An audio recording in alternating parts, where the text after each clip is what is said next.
The Lord of the Rushie River. The tall, grey-haired sailor kissed his little girl and set her down on the footpath by the river. "Goodbye, my darling," he said. "Be a good child. And remember, one day I will, I hope, come back with a bag of gold, and I'll never leave you again." Then he went his way, down the river path that led to the great ships and the sea. And little Susan walked slowly back to the village of Rushie Banks. She could not help crying. But looking up, she smiled to see a family of swans who were swimming close by. She remembered the day when her father had rescued one of the fluffy cygnets from a cruel boy who had tied a string to its leg and was teasing it. The leg was broken, but the sailor had put it into a splint and cared for the poor little cygnet until it could swim again. He was a kind man.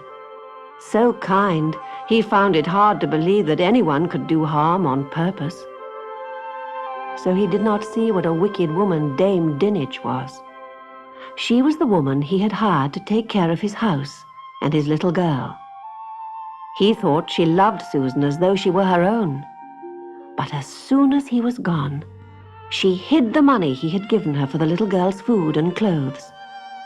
Susan had to survive on the poorest scraps and milk that was watered until it was hardly milk at all. Her clothes were not outgrown, for who could grow with no good food, but in time they wore out. And as the dame did not mend them and bought no new ones, little Susan patched them as best she could. "Daddy wouldn't like to see me all ragged when he comes home," she said. Day by day, Susan watched from her little window, or wandered down the river path, talking to the swans. She saved bits of her scanty bread for them, and felt sure that they loved her and understood what she said. The young ones grew up, and gradually their brown feathers were replaced by lovely white plumage. They were now over a year old, and the largest and loveliest of them all was the one whose leg had been broken. He was indeed a splendid swan, and as he sailed along with his brothers and sisters following behind, he seemed to be saying, "See me, I am the Lord of the Rushie River." But though he was proud and stately, he was gentle with Susan and would feed from her hand. So the months passed, while she waited, hopefully. "It takes a long time to get a bag full of gold," she told the swans. Then, one day, Dame Dinich announced that they were going away from Rushie Banks. Susan cried and pleaded, but in vain. Everything was packed into a wagon. Susan was pushed inside among the baggage where she could see little, and for a night and a day they jolted along country roads, up hill and down dale. By the second night, they reached a city, and Susan found that her new home was an attic at the top of a tall, rickety old house in a maze of narrow streets. Now Susan was really unhappy. She thought of her father coming home and finding no daughter waiting for him, and no one to tell him where she was. She gave up trying to mend her frock. She had not even the swans to talk to, and the dame threatened to beat her if she spoke to the other people in the house. But one day, as she leaned out of the attic window, she heard a sound of a great bird's wings, and there, to her delight, was a beautiful swan flying slowly over the housetops, with its neck stretched out, looking from side to side. "Oh, can it be one of my swans looking for me?" thought Susan. But it did not see her, and soared out of sight. The next day she saw it again, but again it passed by, though poor little Susan stretched out her arms and cried, "Swan, swan, take me to Rushie Banks." "Hey, what's that?" said the dame. It's no good talking about Rushie banks. You're not going there anymore. Susan did not answer, but that night, when the dame was asleep, she tied an old shawl over her head and shoulders and crept downstairs into the street. It was my swan, she was saying to herself. If he can't find me, I must find him. And she began to run through the dark, silent streets. She ran until there were trees and hedges, and she knew she was coming to the country. Exhausted, she crept into the porch of a farmhouse to rest. Then, as the first streak of light appeared in the dawn sky, she started off again. Her feet were sore and dusty, and there was no sign of a river like the Rushie, where her swan might be. Presently, however, she saw a pond a little way from the road, and thought she would wash her feet in it. She pushed through some bushes, and there, on the grass of the opposite bank, was a large and beautiful swan preening his feathers. He saw Susan. He flapped his great wings, launched quickly into the water, and swam across to her. "Oh, my swan!" she cried with joy. And as he stepped up the bank, she fell on her knees and threw her arms round his neck. It was so white and strong, and yet so soft and feathery. She thought she had never felt anything so lovely in her life. "Did you come to look for me?" she asked, looking up at his beady black eyes. And he bent his head and gently caressed her hair with his beak. "Are you going to take me to Rushie banks?" was her next question. And at that, the swan nodded gravely and said, "Yes. If you're not afraid, I will take you there on my back." He crouched low on the ground and spread out his wings. Full of trust, Susan laid herself down on the white feathers, put her cheek against the back of his neck, and clasped her arms tightly around it. The great wings on either side of her were lifted, and the noble swan soared into the air. Soon the little girl was fast asleep, tired out and lulled by the rushing wind and the steady swishing sound of the swan's flight. When Susan awoke, she was lying on a great pile of rushes, and she could see nothing but rushes, rushes, and water all around her. She sat up and stretched, then saw a swan watching her. "She is awake," said the swan. And at that, a number of other swans appeared through the rushes. Last came her friend. He stepped up on the rush pile which had once been a swan's nest, and with a gracious air, he laid half a loaf of bread in her lap.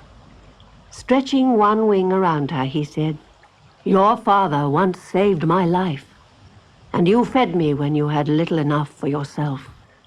Now I will take care of you until your father comes home. Do not be afraid, for I am the Lord of the Rushie River." "Oh, my Lord Swan," said Susan, "how can I thank you?" Then, being very hungry, she began to eat the bread, while the swans looked on approvingly. Presently she asked, "How did you know where to look for me, my Lord Swan?" "Ah, I asked all the birds for news of you. The seagulls who came up the river knew nothing, but an owl had seen you traveling through the night and told the swallows. Then they flew off to see what they could find. At last, one of them heard from a house martin about a child in a far-off city who leaned from a window, weeping for Rushie banks. So I came there, but the roofs and the chimneys confused me, and I could not see you. But I would have tried again had you not come to me." He said this proudly, looking around in his most majestic manner. "The seagulls have promised," he went on, to bring the news as soon as your father's ship reaches port. Until then, you must lie hidden with us. This is the backwater of the river, where no one comes. It belongs to us and the other water birds. We will bring you food, and you may swim in the early mornings, but not in the day when the land folk are about. Will you be good and do as we say?" And Susan was only too glad to answer, "Yes, my lord, I will."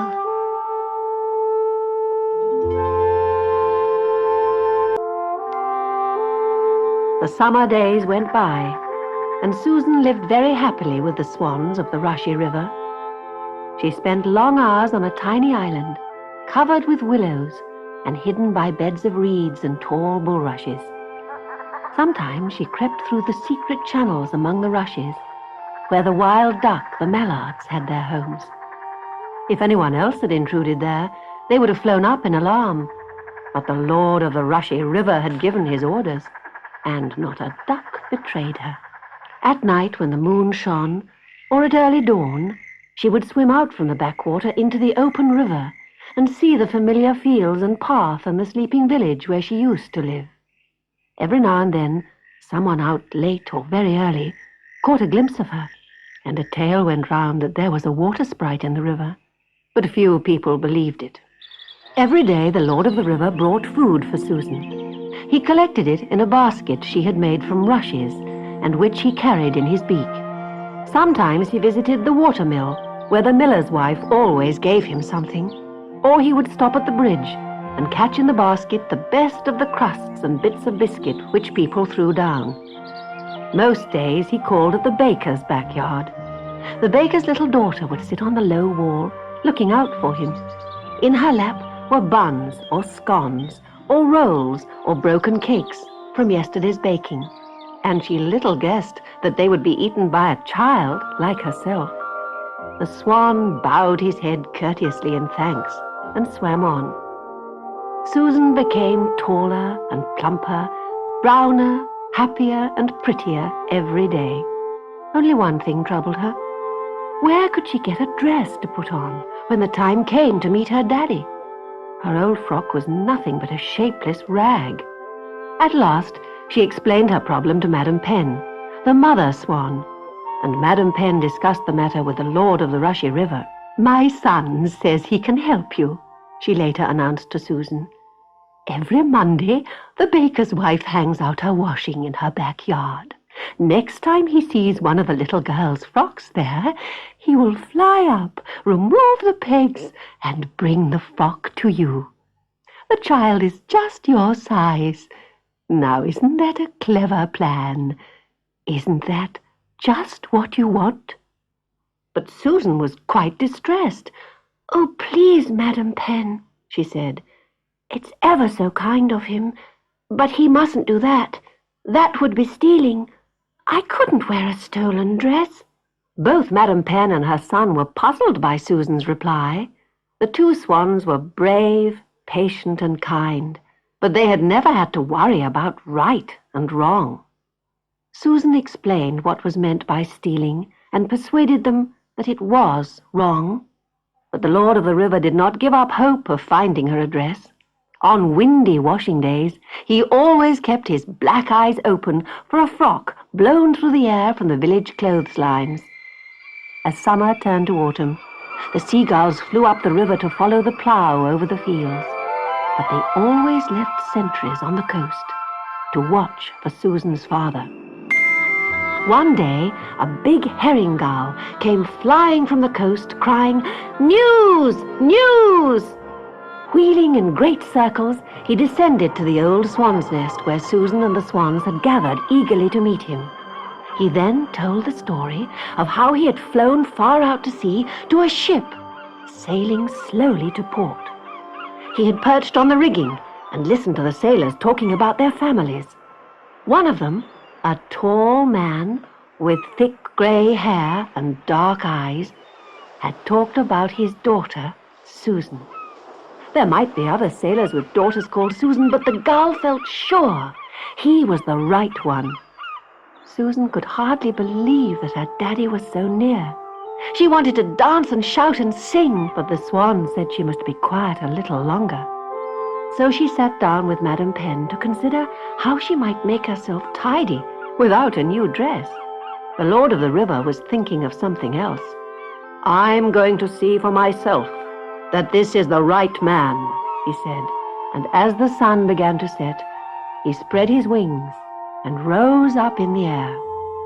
He flew to a ship which now lay at anchor outside the harbour. The wind had dropped, and the tide was running out, so the ship could not enter until the morning.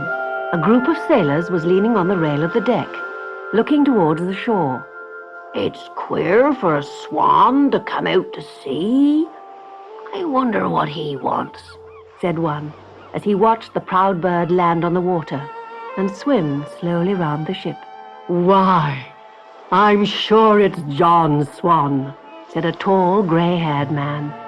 "I looked after him when he was a cygnet with a broken leg. Perhaps he's come all the way from Rushie banks to welcome me home." The men all smiled, and then turned to sorting and packing the treasures they were taking home for their families: beads, shells, silk shawls, and handkerchiefs. The grey-haired man shook out a beautifully embroidered garment which he had brought on deck. It was creased from having lain folded in his locker for many months. "What's that, Jim?" asked one of his mates. "My word, it looks like a present for a princess." "It was made for a princess, but she decided she didn't want it the moment it was finished. I bought it in a Persian market from a poor woman who had spent months working on it. I probably paid too much, but I felt sorry for the woman, and I was sure my little girl would look bonny in it. I'm going to hang it up now to shake out all the creases."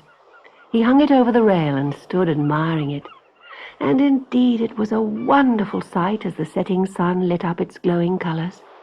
Around the hem was embroidered a border of leaves and flowers of every lovely hue. All over the dress, butterflies and little birds and falling blossoms were worked with delicate skill, except where, on the breast, was a great golden sun with long rays that went glinting down between the birds and flowers. The oldest sailor, a little wrinkled man, looked closely at the dress. "That's fairy stitchery," he said. "I've seen many an embroidered garment around the world, and you mark my words, Jim, it will bring you luck. She was a fairy and no mortal woman who sold you this." Suddenly, as he spoke, there was a loud swish, swish of wings. The swan had risen from the sea and was circling above the ship. At the same moment, a breeze sprang up, caught the wonderful dress, and wafted it into the air. The men sprang after it, but the swan was quicker. He swooped down, seized it, and carried it away. He grew smaller and smaller in the distance, and the sailor could only stand gazing helplessly. Then he turned with a sigh to his bundle. All he had left was some beads and a tiny amount of gold. The day after, as the sun set, Susan sat waiting in a little thicket on the river bank, where the wild clematis made a secret arbor for her to hide in. She had swum there early in the morning, and it was there that the Lord of the River had given her her dress. He would not say where it came from, but Susan was so charmed that she took it without question. After all, he was a wonderful bird, so why should he not give her a wonderful gift? She was all ready. She had said goodbye the day before to her shy friends in the backwater, but not to the swans. They were all now gathered in a group, with their eyes on the bank. A traveller, tramping towards Rushie banks, saw and wondered at them. He also wondered at the seagulls who seemed to be going with him, dashing ahead every now and again, and crying and calling, and then returning and wheeling around his head. Suddenly their cries grew louder, and a girl ran onto the path in front of him. She stood shading her eyes from the setting sun that shone full on her rosy face and bare brown hands and feet. It shone too on her dress, and showed all its fairy colours. The next moment, she started forward, and with a cry of joy, she was in her father's arms. The seagulls ceased their screaming, and the swans, all but one, glided silently away. There was so much to talk about that when the stars came out, Susan and her father were still lingering on the riverbank. The birds had told her that other people were living in their old cottage, so the sailor said they would spend the night at the inn. "Come," he said at last, "it's time for supper and bed." But as they turned to go, she gave a last look at the river and saw her faithful friend waiting near on the dark water. "Oh, Daddy," she said, "here is the Lord of the Rushie River. He never said good night to him." The sailor took off his cap. "My lord," he said, "I'm a plain man, and John Swan was the name I gave you when we met before, not knowing your title. But whatever I call you, I thank you, sir, with all my heart, for your care of my little girl." Well satisfied, the Lord of the Rushie River bowed his head, then sailed majestically home. Susan and her father went to the inn, but they did not have to stay there many days. At that very time, the old ferryman gave up his job, and the sailor took it over. The little cottage by the ferry, a mile down the Rushie River, just suited him and Susan. In the years that followed, he never tired of telling how all his happiness was due to John Swan, the Lord of the Rushie River. And John Swan visited the ferryman and his daughter every day and felt proud of his share in their story.